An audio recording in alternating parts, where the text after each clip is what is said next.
सभी किसान भाइयों को मेरी राम राम। मैं आपका पंकज पूनिया। आज का टॉपिक है हमारा बेसिकली डीजल का, सिर्फ और सिर्फ डीजल का, कि हम डीजल के अंदर कितना टैक्स भरते हैं, डीजल के थ्रू हम कितना टैक्स देते हैं गवर्नमेंट को, और जो हमारे कर्जे चढ़े हुए हैं उनके अंदर हम सरकार से हमारे ही पैसे से हम अपना कर्जा कैसे क्लियर करवा सकते हैं। अगर सरकार हमसे टैक्स ना ले तो भी हमारा कर्जा कम हो सकता है, हमारा कर्जा आगे बढ़ने से रोका जा सकता है। ठीक है, तो मैंने पूरी कैलकुलेशन की है कि 1 एकड़ के अंदर खेती करने के लिए किसान कितना डीजल यूज़ करता है, जिसके अंदर टोटल कैलकुलेशन के अंदर हमारा आ गया, जो स्टार्टिंग के अंदर हम बुआई करते हैं, उसके बाद में हम बिजाई करते हैं, उसके बाद में हम उसके अंदर स्प्रे करते हैं, उसके बाद में हम उसको निकालते हैं, कटाई करते हैं, कंबाइन चलाते हैं, सारा का सारा उसके अंदर आएगा।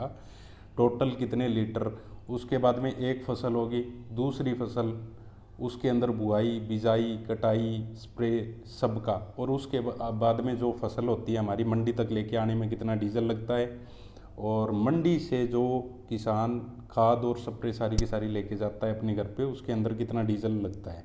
ठीक है, और डीजल टोटल कैलकुलेशन की है मैंने। टोटल कैलकुलेशन के अंदर 60 से 70 लीटर डीजल एक आम फसलों में, जो कि नरमे की और गेहूं की लगा लो, या फिर आप धान की और गेहूं की लगा लो, उसके अंदर मैंने सब्जियों को इंक्लूड नहीं किया है। सब्जियों के अंदर और भी ज़्यादा डीजल लगता है, क्योंकि डेली मंडी के अंदर सब्जियां लानी पड़ती है, और सब्जियों के अंदर बुआई और बिजाई बहुत ज़्यादा होती है। जैसे आलू की फसल है या गाजर की फसल है, उसके अंदर बहुत ज़्यादा डबल तेल लगता है। ठीक है, तो मैंने कम से कम इंक्लूड किया है, उसके अंदर 60 से 70 लीटर तेल, कम से कम 60 लीटर तेल एक किसान का लगता ही लगता है। 1 किले के अंदर एक साल में, पूरे कंप्लीट साल में जो हम करते हैं अभी मार्च टू अप्रैल टू मार्च, उसके अंदर लगता है 60 लीटर तेल।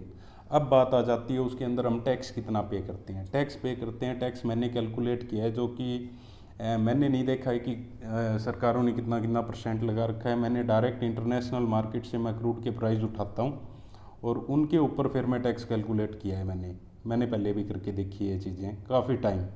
ठीक है, आज के दिन क्रूड ऑयल का तेल 3,000 रुपये से नीचे चल रहा है पर बैरल।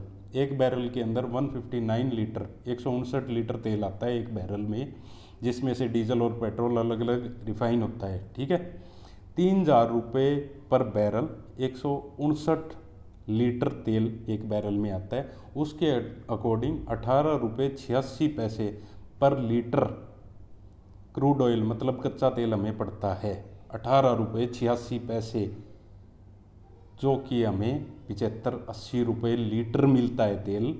वो हमारे देश में 18 रुपये 86 पैसे में मिलता है।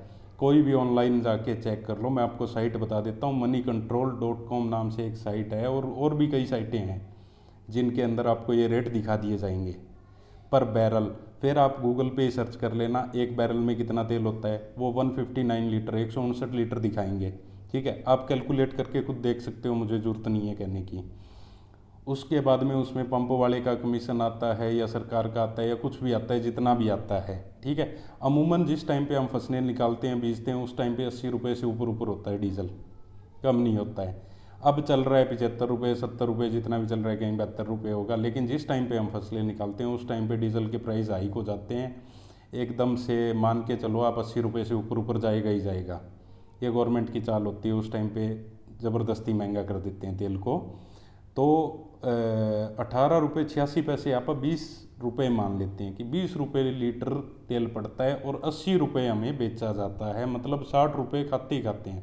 ये बिचौलियों को हटाने की तो बात कर ही रहे हैं, तो मैं तो बिचौलियों को इंक्लूड करके चलूँगा। जो पैसा हमसे लिया जा रहा है उसमें बिचौलिए भी खा रहे हैं, ये भी खा रहे हैं, और जो बिचौलिए खा रहे हैं उनके भी लग रहा है टैक्स। पंप वाले कोई खास नहीं लेते हैं, इनका 2 रुपये 3 रुपये मार्जिन होता है लीटर के ऊपर। मैंने देखा है, कई लोग हैं मेरे जो निजी हैं, जिनके पास में पेट्रोल पंप है, 2 रुपये 2.5 रुपये 3 रुपये डीजल के ऊपर मैक्सिमम 3 रुपये लीटर का इनका कमीशन होता है। उसमें से भी इनका टैक्स कटता है, टीडीएस वगैरह पता नहीं क्या क्या कटता है। तो टोटल सरकार का ही मानो आप। ठीक है, तो 80 रुपये में से 20 रुपये काट देते हैं तो रह गए 60 रुपये। ठीक है, 60 रुपये में हम 60 लीटर एक साल में डीजल खरीदते हैं। 3600 रुपये 1 एकड़ का 1 साल का हम डीजल का टैक्स भरते हैं। जिस एकड़ के अंदर 70 से 80 हज़ार रुपये की हम फसल निकालते हैं उनमें 3.5%, 4%, 5% तो मान के चलो आप, हम टैक्स भरते हैं डीजल पे।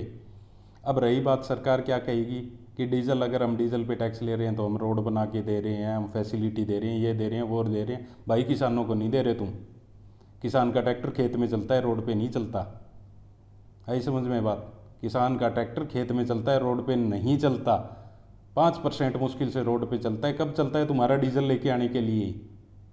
जब हम डीजल लेने जाते हैं ना, उसी के लिए ट्रैक्टर चलता है, और नहीं चलता। और सिर्फ खेत के लिए चलता है, सिर्फ खेत में चलता है। खेत में उसके टायर घिसते हैं, खेत में ही सारा काम होता है। रोड चाहिए नहीं किसान को। वो तो ट्रैक्टर कच्चे रास्ते पे भी लेके चला जाएगा। जब उसको फसल बेचनी होगी, डीजल लानी होगी, खाद स्प्रे लानी होगी, किसान यूज़ नहीं करता है उस रोड को ट्रैक्टर से। ऑल ओवर जितना भी इंडिया के अंदर तेल सेल होता है उसका 50 से 60% किसान यूज़ करता है। वो भी मैं एक दिन कैलकुलेट करके बताऊंगा आपको। तो आई समझ में हम कितना भर रहे हैं? 5% टैक्स भर रहे हैं हम सिर्फ डीजल से। बाकी दवाइयों का, खाद स्प्रे का अलग रह गया, वो अगली वीडियो में बताऊंगा। कितना हो गया भाई? अगर 10 साल हो गए बीजेपी को, 10 साल हो जाएंगे आगे गवर्नमेंट में आए हुए, 10 साल का खाली डीजल का पैसा वापस कर दे, किसानों का सारा कर्जा माफ़ हो जाए। करते क्यों नहीं? किसानों से ही कमा रहे हो, किसानों को ही खा रहे हो।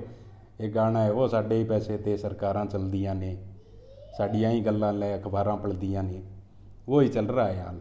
ठीक है, तो इस चीज़, ये किसानों को नॉलेज नहीं है। क्या करें, बोले वाले हैं हम बेचारे, ये चीज़ें देखते नहीं हैं। तभी तो मैं कह रहा था बच्चों को पढ़ाओ लिखाओ ताकि वो सीखे चीज़ें, आगे जाके इन चीज़ों पे आवाज़ उठाए।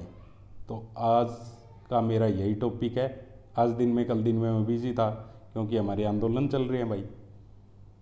देखते हैं कितना पार उतारते हैं। ठीक है दोस्तों, धन्यवाद, राम राम।